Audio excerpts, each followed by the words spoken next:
సిరీస్లో అందమైన హీరోయిన్, అందమైన హీరోని ఎంచుకున్నారు విత్ నైస్ గుడ్ ఫీచర్స్, కళ్ళు ముక్కు అన్ని బ్యూటిఫుల్గా ఉన్నాయి. ఇద్దరిని పొగుడుతున్నా. అభిజ్ఞ యూ ఆల్సో, మీరేం తక్కువ కాదు. So your nose is very beautiful. Okay, so ఇంత చెప్పిన తర్వాత మా చరణ్ ఇప్పుడు ఏం మాట్లాడాలి అన్న కన్ఫ్యూజన్లో ఉన్నారు. So vote Charan. Thank you so much for that. అందరికీ నమస్కారం అండి. నా పేరు చరణ్ లక్కరాజు. ఇక్కడికి వచ్చిన మీడియా వాళ్ళందరికీ థ్యాంక్ యూ సో మచ్. నేను ఇవాళ ఈ స్టేజ్లో ఉండడానికి ముగ్గురు కారణం, వాళ్ళకి థ్యాంక్స్ చెప్పాల్సిందే. ఫస్ట్ మా కాస్టింగ్ మేనేజర్ సతీష్ గారు. ఆయన లేకపోతే నేను ఎవరో వీళ్ళెవరికి తెలిసి కాదేమో. సో ఆయన నా ప్రొఫైల్ తీసుకొచ్చిన తర్వాత నన్ను ఓకే చేసిన శ్రీరామ్ గారు, thank you so much sir and happy birthday. And last but not the least మా కృష్ణ గారు. కృష్ణ గారు లాంటి డైరెక్టర్తో పనిచేయడం నా అదృష్టం. ఆయనంత సీనియర్ మోస్ట్ టెక్నీషియన్, అంత క్లారిటీ ఉన్న డైరెక్టర్ నేను ఎక్కడ చూడలేదు. ఎంత పెద్ద సీన్ అయినా సరే ఒక్క నిమిషం అలా చూసి 2 నిమిషాల్లో ఆయన మైండ్లో ఎడిటింగ్ కూడా అయిపోతుంది. ఈ షాట్ ఇలా తీయాలి, ఈ షాట్ ఇలా తీయాలి, ఈ షాట్ 2 నిమిషాలు కంపోజ్ చేస్తారు, మొత్తం క్లియర్ కట్గా తీసేస్తారు.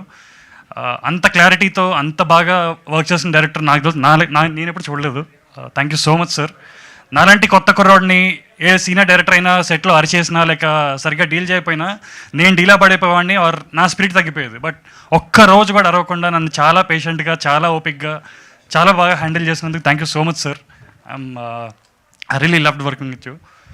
అండ్ మా టీం అందరికీ, కాస్ట్యూమ్ డిజైనర్ అంజలి గారికి, మా డైరెక్షన్ డిపార్ట్మెంట్ సతీష్ గారు, సిద్ధు బ్రో, మా మేనేజర్ బాలా గారు, ఇంకా చాలామంది ఉన్నారు. అండ్ ఈ వెబ్ సిరీస్లో నేను ఫస్ట్ టైం చాలా సీనియర్ ఆర్టిస్టులతో పనిచేశాను. గౌతమ్ రాజ్ గారు, రామరాజ్ గారు, చెప్తా సారీ, కృష్ణ గారి స్పీడ్ అందుకోవాలంటే దాని తగ్గట్టు సినిమా కెమెరామెన్ కూడా ఉండాలి. అండ్ మా Mahesh garu is no better option than him. ఆయన స్పీడ్ నేను వెంటనే అందుకొని టప్ప తీసేస్తారు. అండ్ చాలా బాగా చూపించారు సార్ నన్ను. Thank you so much. And జీ5లో ఎప్పటిదాకా చాలా మంచి వెబ్ సిరీస్లు వచ్చాయి, చాలా సినిమాలు వచ్చాయి, మీరు అందరూ చూస్తూనే వచ్చారు. And రక్కీ will join the list. ఈ ఒక వీకెండ్కి ఫ్యామిలీ అంతా కలిసి చక్కగా కూర్చొని ఒక్కసారి స్టార్ట్ చేస్తే లాస్ట్ అన్ని 7 ఎపిసోడ్స్ వరుసగా చూసేస్తారు. అంత మంచి ఇంట్రెస్టింగ్గా, అంత బాగా వెళ్తుంది సిరీస్, మీకు ఎక్కడా బోర్ కొట్టదు. And that's it. Thank you for the opportunity. Thank you so much Charan గారు. And it's open to Q&A.